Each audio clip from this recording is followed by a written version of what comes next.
Welcome to the activity section of this week's at-home Sunday school. If you've already listened to the story, then you know that for the month of November we're mixing it up a little bit, and we have a new theme for the month, gratitude. We're going to be talking about gratitude all month long, and we've entitled this series Togetherness, Thankfulness, and Thanksgiving, in honor of Thanksgiving at the end of the month. And part of every week will be an activity as well as a gratitude challenge, which we're going to dive right into this week's activity, which is to make a gratitude box or a container as it may be. Everybody in their kits, everybody should have received via mail a box that had supplies for the entire month of activities and a list of some additional things that you're going to need that aren't included in the kit.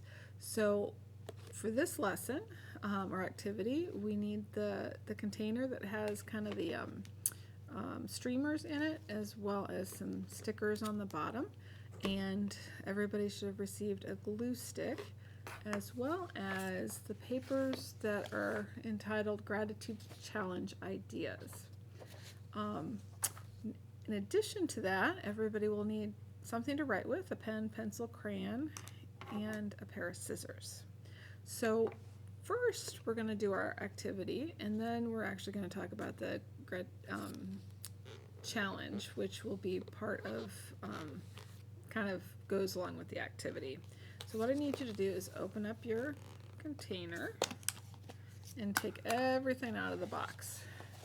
This is going to be our, I know it doesn't look like a box, it's a container, but go along with me, our gratitude box.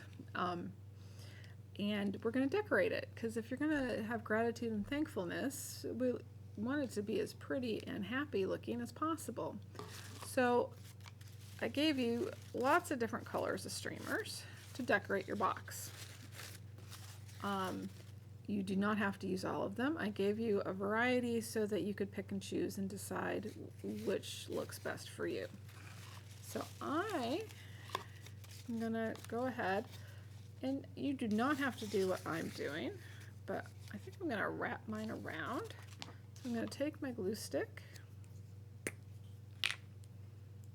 and open it up and just put glue all the way around. Put it a bit so it sticks. If you have a hard time getting the glue stick to work, you're welcome to use regular old school glue as well. Okay.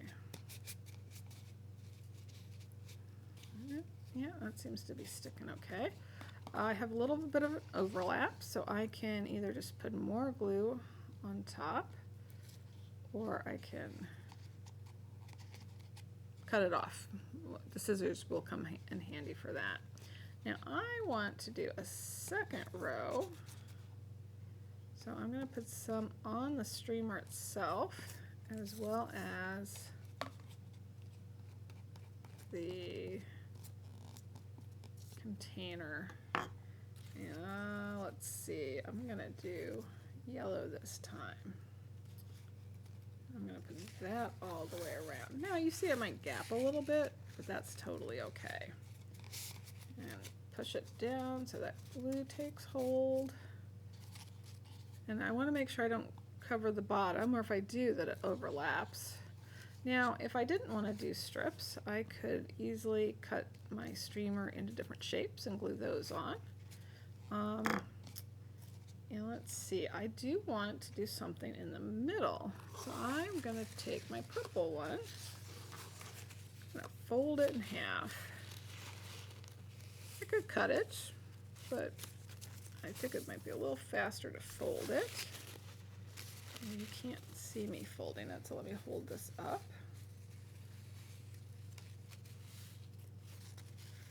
Now, while I'm doing this, I don't know if I mentioned that I'm in the art room at church. If you listen to the story, you saw that I did that from the library, and I thought for an activity, of course, we need to be in the art room. Okay, so see, that's all nice. Now I'm going to take my glue stick And I'm gonna move this all the way around.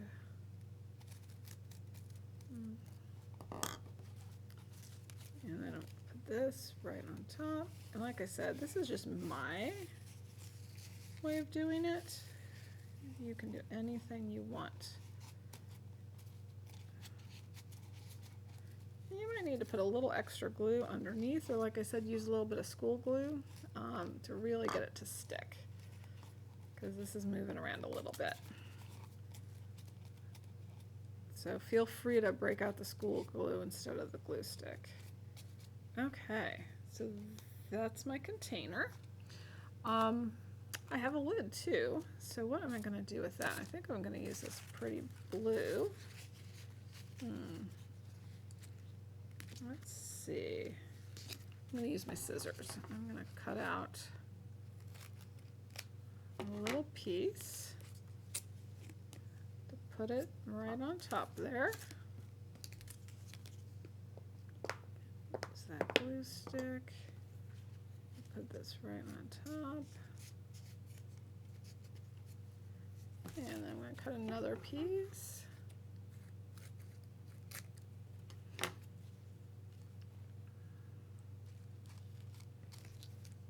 Kind of do it off to the side here.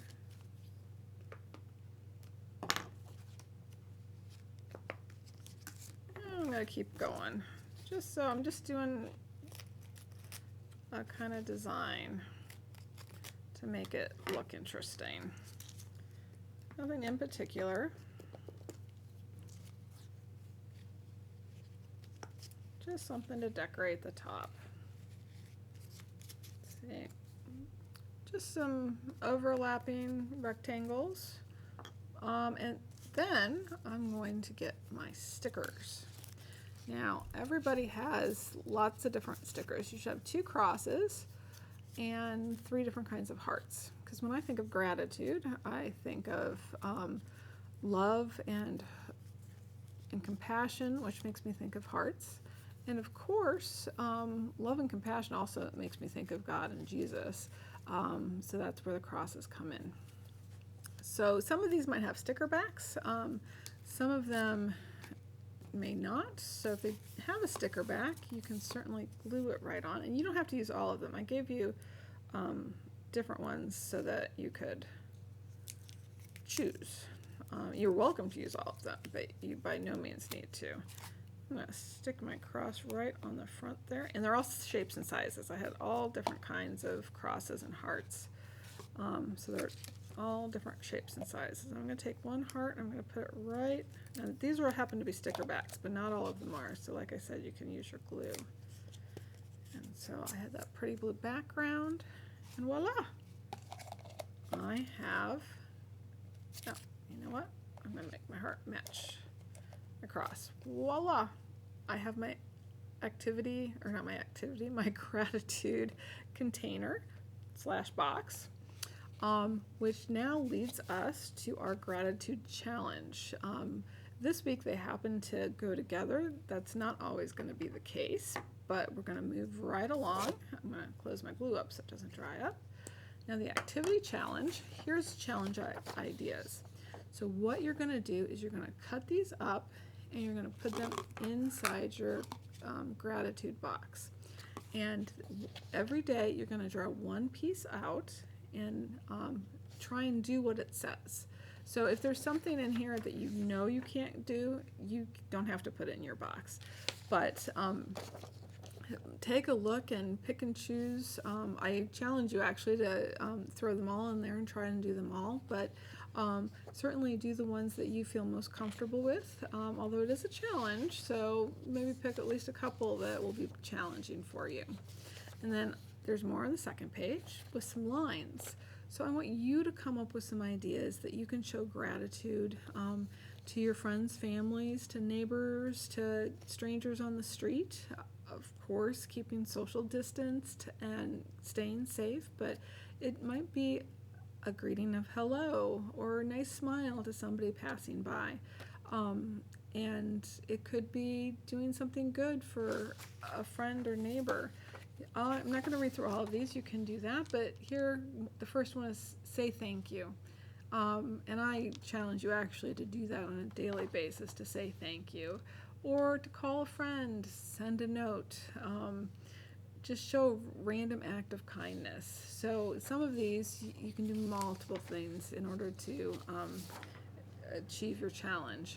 So look at the list and then think of some additional ones. And if you could email me at dana@pcbarrington.org, I would love to hear some of the additional challenge items that you came up with.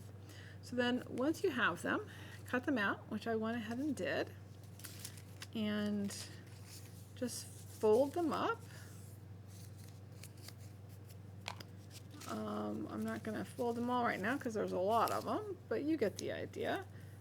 Fold them up, throw them in your box, put your lid on, and then every day I want you to open it up, close your eyes, pull one out, and then try and do what it says that day.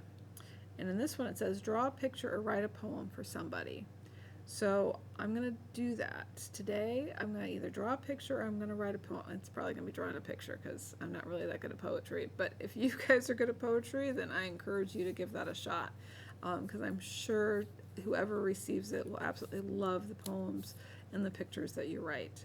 So I think I'm going to do this and send it to my sister. My sister lives in Virginia and I don't see her that frequently, so I think if I send her a nice picture that I've drawn, that would make her day and cheer her up. You guys might want to do it for a teacher or a grandparent, or like I said, a neighbor is always good. Somebody that you think would be cheered up and put a smile on their face for doing something compassionate and showing gratitude that you're happy that they're part of your life. So I challenge you to do this every single day and report back to me how it goes and what are some of the reactions that you get. So until then, I hope you enjoy this series and we'll talk soon. Bye.